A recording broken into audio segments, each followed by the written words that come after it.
শুভ দুপুর বন্ধুরা, আজকে আমি সুজির পরোটা বানাবো। তার জন্য সুজি, গুঁড়ো দুধ আর জল লাগবে। এই যে আমি উষ্ণ গরম জল করে ওর মধ্যে দুধটা গুলে নিচ্ছি। তারপর আমি কড়াইতে ঘি গরম করতে বসাবো। এই দেখো আমি বসিয়ে দিয়েছি। এবার এই ঘিটা গরম হলে ওর মধ্যে আমি সুজিটা দিয়ে দেবো। সুজিটা একটু হালকা করেই ভেজে নেব, যেন পুড়ে না যায়। তোমরা গ্যাসটা আস্তে করে আর হালকা করে ভাজবে।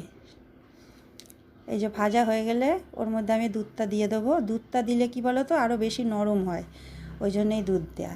এবার ওর মধ্যে স্বাদ মতো লবণ, তারপর জল দিয়ে দেবে। জল দিয়ে মানে ওটাকে সেদ্ধ করবে সুজিটাকে একটু। এই যে জল দিয়ে দেখো আমি ভালো করে মেখে নিয়েছি। একটু ভালো করে নাড়তে হবে, নাহলে একটু ডেলা ডেলা হয়ে থাকে। তোমাকে একটু ভালো করে এটাকে শুধু নেড়ে যেতে হবে। এই যে দেখো শুকনো শুকনো হয়ে গেছে। এটা খেতে খুবই টেস্টি হয় একদম, আর খুবই নরম। এই দেখো আমার শুকনো হয়ে গেছে। এবার আমি এটা একটা অন্য কিছুতে নামিয়ে নেব, গ্যাসটা অফ করে। এই যে নামিয়ে নিয়েছি। এবার এটাকে ময়দা দিয়ে আমি একটু ভালো করে মেখে নেব। ময়দা না দিলে তো আট হবে না, বেলতে পারবো না। ওই জন্যে এটারই খুব হাতের জোর লাগে, এটা ভালো করে ডলতে হয়। তোমার দাদাভাই আমাকে একটু হেল্প করে দিয়েছিল। এবার আমি ঘি দিয়ে এটাকে মেখে নেব।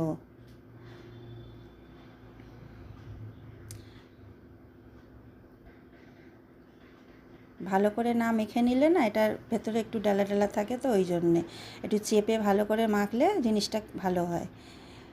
এবার এর গায়ে আমি একটু তেল মাখিয়ে আধ ঘন্টার জন্য রেস্টে রেখে দেবো।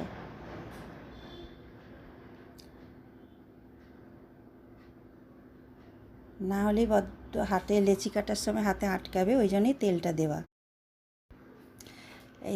এই যে রেখে দিয়েছি। এইবার দেখো আমি লেচি কেটে নিয়েছি। একটু বড় বড়ই লেচিগুলো কাটবে, কেটে আর ময়দা দিয়ে বেলবে। বেলে যেমন তোমরা পরোটা করো সেইভাবেই করবে। আর এটা না এতটাই নরম হয়, তুমি যদি রাতে করে সকালে খাবো মনে করো, সেমনই থাকবে, একদম নরম তুলতুলে। তোমরা বাড়িতে করো।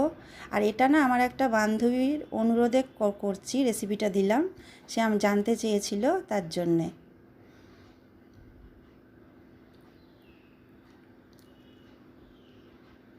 দেখো আমার ভাজা হয়ে গেল। বান্ধবী তুমিও দেখে নিও, আর বাড়িতে বানিয়ে আমাকে বলো কেমন হয়েছে। এই দেখো আমার পরোটা রেডি, আর একদম নরম তুলতুলে। সবাই ভালো থেকো, আর কেমন হয়েছে জানিও।